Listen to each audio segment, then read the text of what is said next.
The Grants Pass Museum of Art presents 40,000 years of art history. This program is created and dedicated to the fifth graders of Josephine County. Hi, I'm Kristen O'Neill, and I work at the Grants Pass Museum of Art, and I am delighted to be able to tell you about art history today. Art history is the history of art.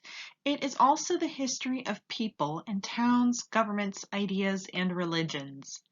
There is a lot of art about religion, and we're going to cover some of that today, but I want to tell you that we aren't trying to say that one idea is right or wrong, just that people made art about it. At the bottom of each slide is a timeline to help you understand when we're talking about, and in the upper right-hand corner is a world map to help show you where we are talking about.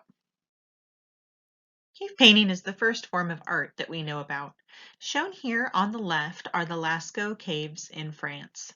These were painted about 20,000 years ago, but the oldest cave painting is over 40,000 years old.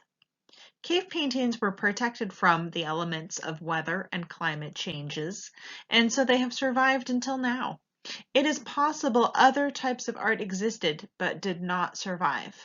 Stonehenge was created about 4,500 years ago. If you look closely in the photo of it on the right, you can see people standing next to it. It is amazing that they were able to move such large and heavy stones. On the left is the Gate of Ishtar. It was taken from its original location and rebuilt in a museum in Germany. This gate was originally the entrance to the great city of Babylon, which was located in modern-day Iraq. On the right is the Hammurabi bas-relief. Bas-relief means it is a sculpture that is carved into and has a flat background and 3D people in it. This photo shows the top of a stone that is over 7 feet tall. There are 282 laws carved into it. Hammurabi was the king of Babylon for 40 years. This stone is one of the oldest deciphered writings of significant length in the world. The ancient Egyptians are best known for their pyramids, which are giant structures created as burial sites for their kings or queens. They also used a writing form called hieroglyphs, and hieroglyphs are pictures instead of letters. Now, when I was a kid, this seemed kind of weird to me, but now we use emojis a lot and it seemed kind of normal. So we have ideas that get used time and time again and they get changed, and that's okay. So you'll see things be influenced throughout human history. Egyptian art is centered around their religion and their government. They made images of people as symbols rather than trying to make it look just like that person. At the top picture there, you see King Tut.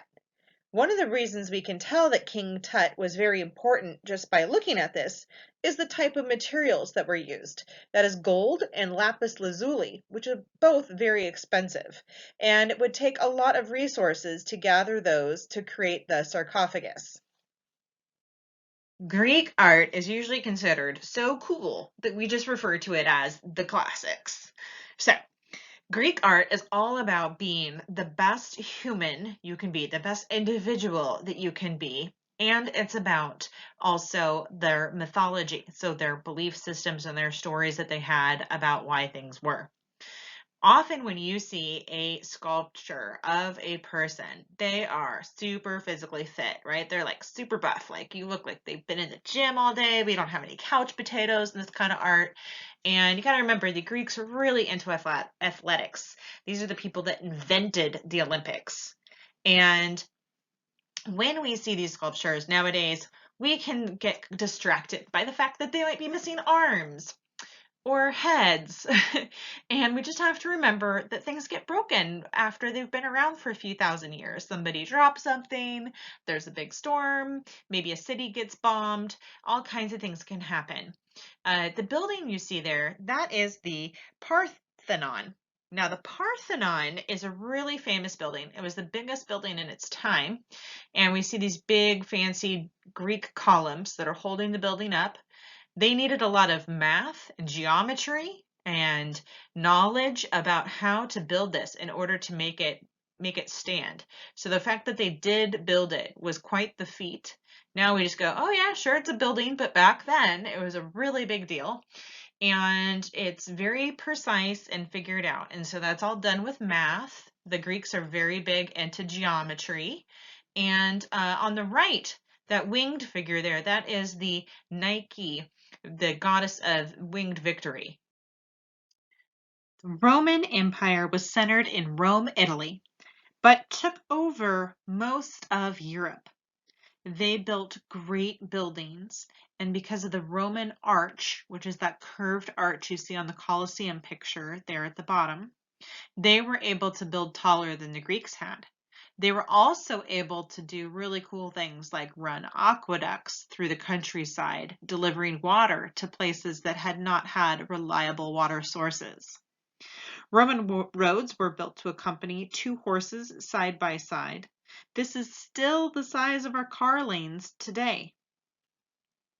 Now the artwork starts off looking kind of like the Greeks. So if we look over there at Caesar Augustus on the right, it could almost be a Greek sculpture. It's pretty realistic, which means it looks like what it's supposed to represent.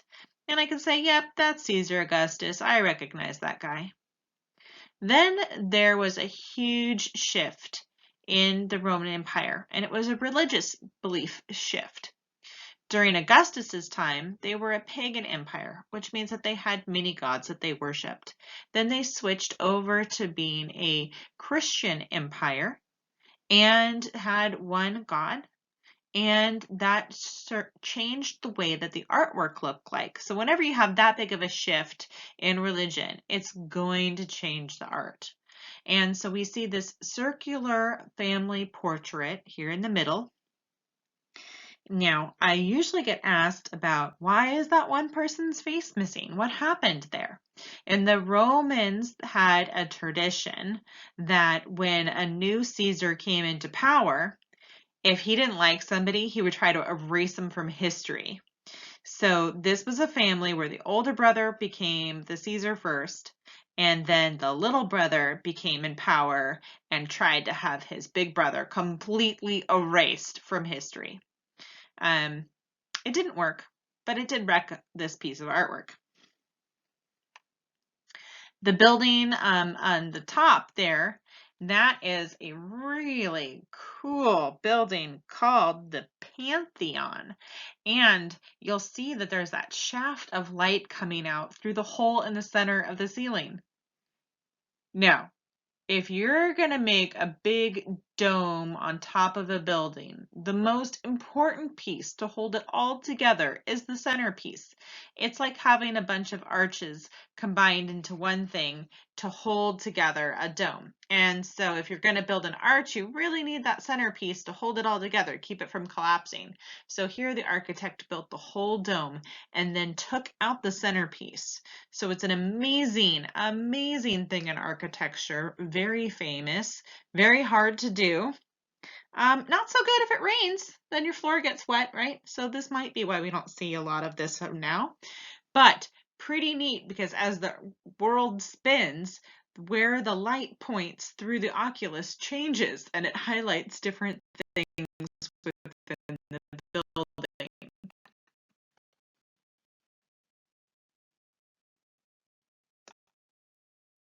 Art happens all over the world. Here you see the Taj Mahal in India. That's the white building at the top. It was built as a tomb for the emperor's favorite wife in 1632. In today's dollars, it would have cost over $850 million to build it. It was a huge project, and it took over 20,000 people to get it done. The Great Wave is to the right of that. The Great Wave is a Japanese wood block print. You might recognize it from a Japanese restaurant. Some of those types of prints are some of my most favorite artwork. They are from the Edo period of Japan. They change all of art in Europe when the Europeans finally see them.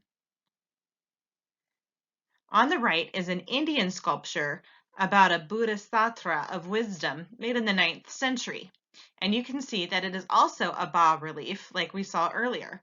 It has the flat background and the rounded figure. The scroll at the bottom is by a Chinese artist. It was made in the 10th centuries. So scrolls we usually see them now unrolled completely in a museum, were meant to be seen in a much more intimate way, where you would take it out, gently unroll it, discover the artwork as you unrolled it. Very different than how we see them today. Heading over to North and South America, at the top there we see the Great Serpent Burial Mound in what is now the state of Ohio. Native Americans have all different kinds of art, changes depending upon which tribe or nation that you look at. A lot of it is three-dimensional though. And not all nations created artwork. But the Great Serpent Mound is interesting because the viewer is not necessarily a person. Here we see a photo of it from the air, but when it was made, there was no air travel. So who is the viewer? The vessel to the right of that is a water jug, and it's made by the Mississippian tribe in 1300. And so I like to use this one as an example because it shows you that art can be functional and beautiful at the same time. Now the bottom right is, do you know the name of this place? Maybe. It is Machu Picchu in Peru. I am amazed by how steep these mountains are, and that anybody built a city at the top of a mountain like that is just astonishing to me. It was built in 1450 and it was used for about 100 years and then it was abandoned. It's very steep. You can go there today. Well, maybe not today, but you could still travel there and see it for yourself. But be in shape because you're going to have to walk up that hill. In the middle is the Aztec calendar. You know, it's cool. It's round. It's interesting. I don't have any round calendars in my life. Do you have any round calendars? All my calendars are boring rectangles. I don't know how to read an Aztec calendar. I don't know what this is about, but I know that it looks really cool and that I want a round calendar. On the left is a Mayan pyramid. The Mayans were a really big civilization for about 1,500 years. Some of their descendants still live in the same area as the civilization, but it was in what's modern day Mexico and part of Central America. Early African art did not survive due to the materials used. So when we look at this timeline of African art, we are missing thousands and thousands and thousands of years of art.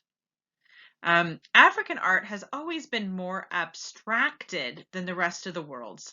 So abstraction means that it is based in something that's real and then moves away from being something that looks like it. So for example, when we're looking at that figure that has the two heads and the horns, those types of horns might be found on animals and those types of heads might be found on people, but we don't usually have those two things together, right? And here the abstraction is that we have this figure that's looking two different directions. Maybe they're a protector, maybe they're keeping watch on everything. You can't sneak up on them from behind, right? So this level of abstraction is awesome and is a huge influence on later artists that finally see it. African artists use abstraction, idealization, and expressive exaggeration. African art plays a central role in communicating between the living and the spirit world, expressing community ideas like what is important to you, defining who's in power and leadership, protecting and healing, and celebrating, right? So you could celebrate cycles of life. You could celebrate cycles of life when it comes to agriculture as well. So really interesting stuff, but unfortunately, the oldest art that we have from African art is only 2,500 years old. Check out the size of the Byzantine and Islamic Empire. So just like the Romans, it was about 1,000 years long as well, although a different period of time, and a huge geographical influence. So in Islam, the thing to understand about the religion, to understand the art, is that they do not allow images of people. And so when you have a restriction, you get more creative in the area that you're allowed to do. So their art has developed into some of the most beautiful decorative artwork the world has ever seen. And in the middle is a mihrab in a mosque. So a mosque, if you don't know that word, is an Islamic church. And the mihrab is a very important part of the church. It's like the front. You need to know what direction that is. And so this is a very fancy place. And so you would be able to recognize it and see it. And it has importance. All around the outside of the mihrab, you see there, that's calligraphy. So that's super cool, beautiful writing. I don't know about you, but my handwriting is not that pretty. Now, the super amazing thing about this is that this is not paint. This is ceramic tile. So if you look to the right, there's a detail of the mihrab tiling. So imagine not only are you tiling this, you have to create the design, create the tiles, get the tiles glazed, which is the process of adding color to them, but you're also tiling on a curve, which is really, really hard. I can't even imagine. I tiled my bathroom once. That was enough. That was enough for me. This is just amazing work. On the left, you'll see a building that's in Spain. And see those arches? Those kind of look like Roman arches, right? They have that round part, but then they come in a little bit on the bottom. And that's how you know it's an Islamic arch. Now, I knew somebody once that walked into this building, and they said that they walked into this room and all of a sudden they felt like they were floating. Imagine architecture so interesting that it changes how you feel about your own body. Okay, now we're going to jump back over to Europe, and this is the Middle Ages, and it's our last big chunk of time that we're discussing today. Everything else goes much quicker, little bits of time. You might recognize the building on the right. That is the Notre Dame, and in 2019, the world held its breath as we waited to see if it would survive a fire that it went through. Luckily, it did. But the spire that you see there, which is that top pointy thing in the middle, that is gone. That fell down in through the roof as it was on all engulfed in flames. It was really hard to watch, but luckily it survived. This building means a lot to people for a variety of reasons. It's right in the heart of Paris, and it is gorgeous, right? So it's really interesting architecture, has beautiful stained glass windows, and it's a really amazing example of part of what the Catholic Church was doing during the Middle Ages. So the Catholic Church is the main power, has the money, has the power of the church behind it, and it's in charge of a lot of things. And it has a big problem. And the big problem that the Catholic Church has in the Middle Ages is that it wants to tell everybody about its really cool stories in this book called the Bible, but people can't read. So if you had a time machine and you go back to the Middle Ages, you are going to be able to outread any peasant, even if it's in the wrong language. You could probably still do better than they could. So the Catholic Church built these beautiful buildings, these cathedrals, for people to come inside and learn about things and go to church. And then they hired artists to paint the stories from the Bible. On the left is an Irish artwork. It's the Book of Kells. And below well, to the right of it, below the other picture, is a detail of the Book of Kells. You can see that little detail is only a 2-inch by 2-inch piece of the page. It's so detailed. It's so beautiful. So really some amazing artwork comes from this period of time. In the Renaissance, a lot of the art is still religious, still paid for by the Catholic Church, but we're just starting to have rich merchants that can pay an artist to make a painting, like the Mona Lisa by Leonardo da Vinci.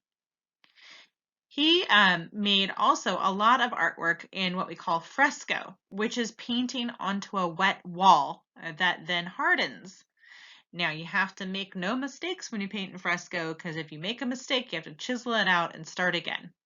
And it's a very complicated, long process to do it. It's not done very often nowadays. And you can see his Last Supper, which is next to the Mona Lisa there. That is also by Leonardo da Vinci. And part of the style of the Renaissance was to have everything very well planned out. Everything is thought out. It's not all expressive and emotional. It's very planned.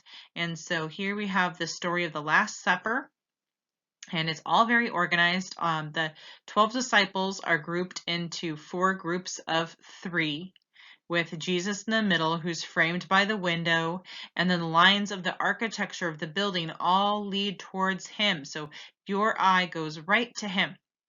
Now, the problem with a fresco is that you cannot move it because it is literally part of the wall. This particular fresco, which is very, very famous, has a doorway put through the bottom of it. So if you look right under Jesus where the tablecloth is, there's a little arch going on. That's the top of a door. Somebody at some point decided, you know what, I desperately need a door right through the middle of this painting. So please, if you ever own a Leonardo da Vinci fresco, do me a favor and don't put a door through it. The artwork above the Leonardo da Vinci fresco is also a fresco, and that is the Sistine Chapel. The Sistine Chapel was painted by Michelangelo because the Pope asked him to. Michelangelo does not like painting frescoes. Michelangelo really does not like painting frescoes 80 feet up in the air, upside down, with it falling into his eyes and his face and his hair and his beard. And if you had a time machine and you go back to the Renaissance and you meet Michelangelo, he might complain to you about painting the Sistine Chapel. If he does, you just let him, because he deserves to complain about it, because he did an amazing, amazing job. And it was a very hard task. But Michelangelo would be super excited if you remembered him as a sculptor. So over there on the left is a sculpture of Moses by Michelangelo. And I gotta tell you, I personally think that this is the best beard in all of art history. Look at that thing. It's amazing. And it's amazing that it's carved in marble. Marble is such a hard stone. So this is literally stone that he carves in. And he chisels away everything that is not where he wants the person to be, right? So he just says, oh, it's not that hard. You just chisel away everything you don't want and then you're left with it. So it's called a reduction, where you just take away material until you have what's left. It's not like clay where you would add on. The Renaissance is a rebirth of the classical culture based off the Greeks. So remember we said that we thought the Greeks were so cool, we just called them the classics. So the Renaissance takes a lot of Greek ideals and considers them all again. So High Renaissance, which is later Renaissance art, emphasizes proportion, balance, and ideal beauty. As the Renaissance spreads, it meets new people and gains new ideas. So every time that we have new people run into old ideas, the old ideas change and become new. And here in the Renaissance, what happened as it spread north was that it got more detailed and more clearly defined. On the left is a portrait of an Italian merchant, and he's actually being painted by a further northern artist, but he's very detailed. There's all kinds of narrative symbols going on. So a narrative is a story. Um, there's this little dog, and there's only one candle in the chandelier, and there's these shoes that are on the floor in the background, and there's, all of these little things. You can stare and spend a long time with this painting and learn a lot about it if you like. But they all are leading up to a story. And so it invites you to spend a lot of time there with the piece. The piece on the right is a piece by Bosch. It's called The Tower of Babel, which is a story from the Bible. And very surrealistic painter, very kind of creepy and funny and odd things that he would put in. So you can see these styles change as new people adopt them. When I first learned about art history and I learned about Baroque art, I got very confused because I did not understand how the guy on the left and the guy on the right are the same period of art. They just seem so different to me. So let's start with the guy on the right first. The guy on the right is Rembrandt. Now, Rembrandt is here, he's painted himself. So if you want to know what Rembrandt looks like, that's what it looks like. And he's really concerned about the quality of light, the way that you can paint a figure. He's using very inexpensive brown paint. Like we call these earth tones because they're literally paint made from the ground. So they're cheaper, they're easier for him to afford. He does not make political paintings. He's not making paintings about a religion.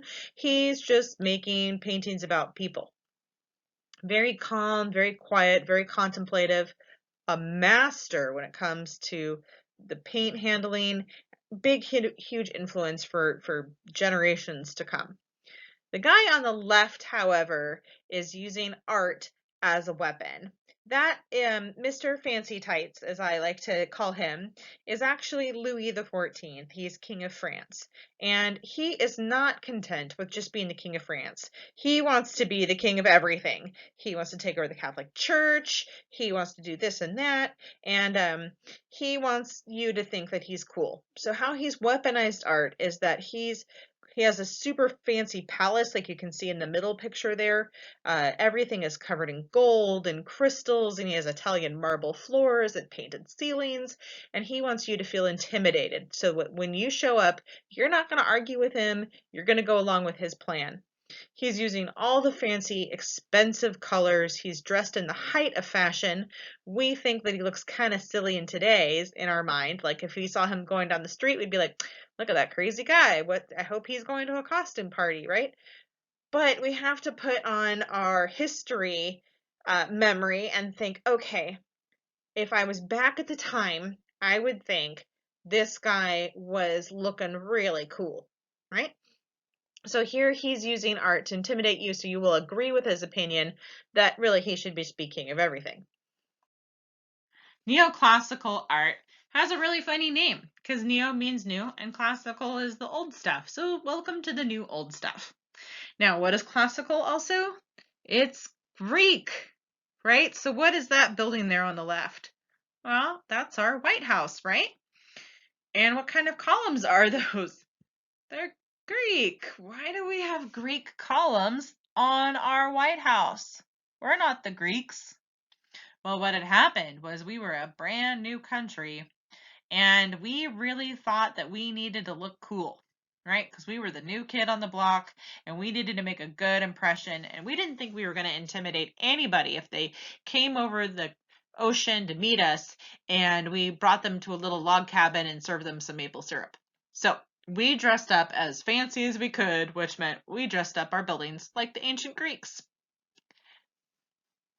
Now, the Greek art had a lot of planning going on and a lot of grandeur and elegance. And so once again, we're doing that in neoclassical art. And so if we look at the painting in the middle, this is a composition. That's how the painting is organized. That's very organized, right? All the characters are out front. The background is muted. All the lines lead up to one point, so where the hands are. So the arms and the swords and everything are right at this moment where everybody's about to join together. It's an old Roman story about patriotism. So we're borrowing from the Greeks, we're borrowing from the Romans, right? And on the right is a painting of Napoleon. Did this exact image ever occur in real life? No way. Nobody could ever look that cool on a horse with the horsehair flying just so, crossing the Alps, which are really tall mountains in Europe, in the middle of winter, in a war, right? And so this painting is all about trying to make Napoleon look super cool. And so Napoleon is the person that's asking for this painting to be made. He was very strict on the art that was made about him and used art as propaganda.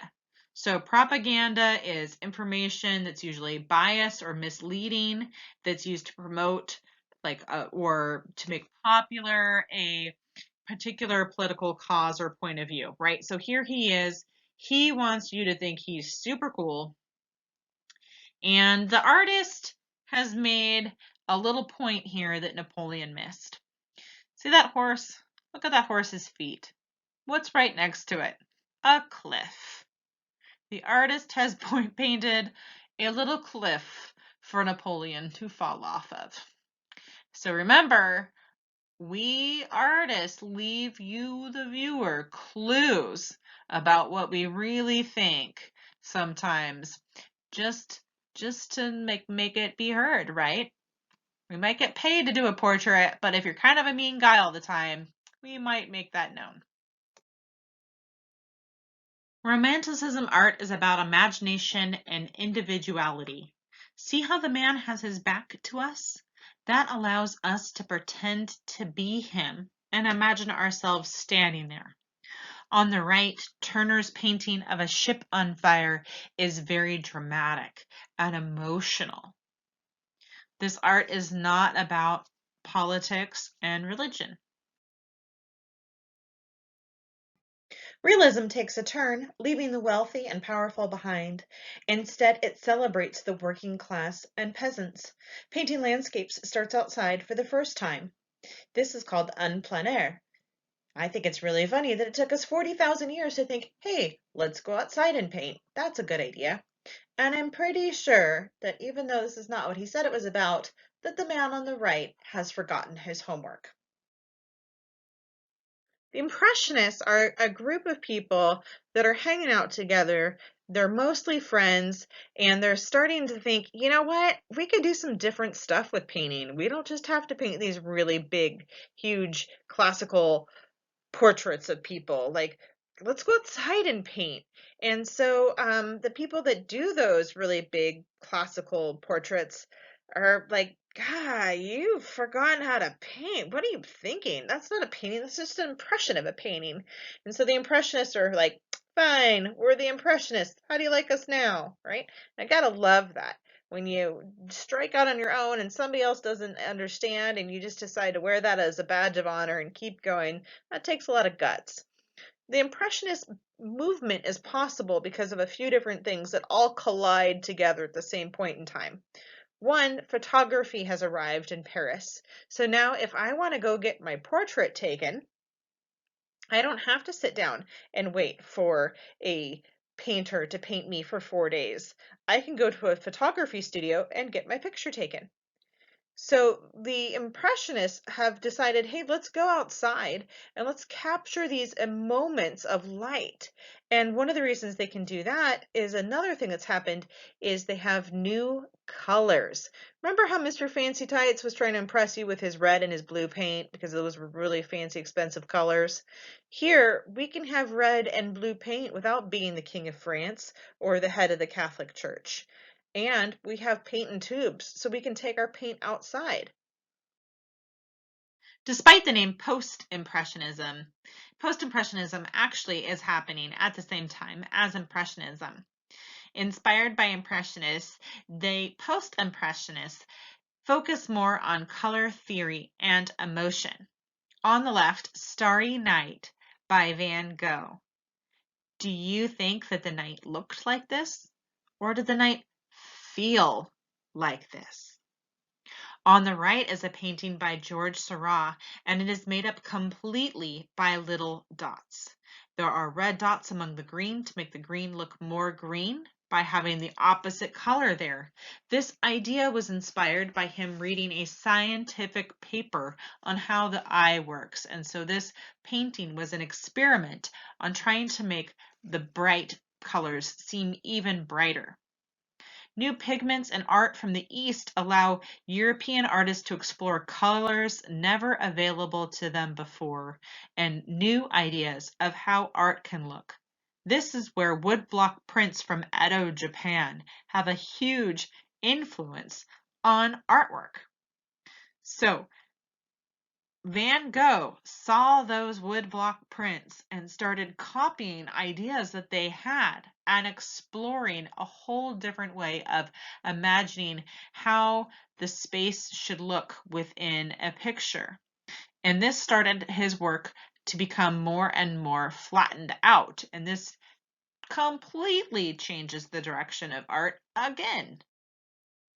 Matisse really liked to explore the bright colors available and the flattening of space, and his work was considered very strange by some people. They were like, did you forget how to draw?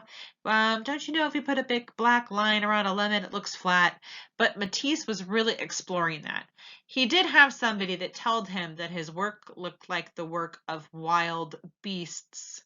And in French, that is Fauvism. And so he named his art style Fauvism. So you gotta love it when somebody takes a criticism and just decides to wear it as a badge of honor and continue on. So the artists that we really love and that we just treasure are the ones that came along and broke the rules and did something new and creative. On the right, Kandinsky has painted a song. Cubism and Futurism are trying to express modern life. Here, the idea of time has been added to paintings. What if we walked around an object and saw it from many angles, or as it moved, all at once? It's almost like it's a movie and a painting at the same time. What if we don't paint reality at all? Salvador Dali's painting on the right has melting clocks and a weird landscape. Has he painted a dream? Frida Kahlo paints herself in a jungle with a parrot and a butterfly. In real life, she painted this painting from her bed because she was in too much pain to walk around due to an accident. What if we not only remove reality, but we remove everything? What if a painting was a celebration of paint or raw emotion or big spots of color, pure abstraction and expression without form?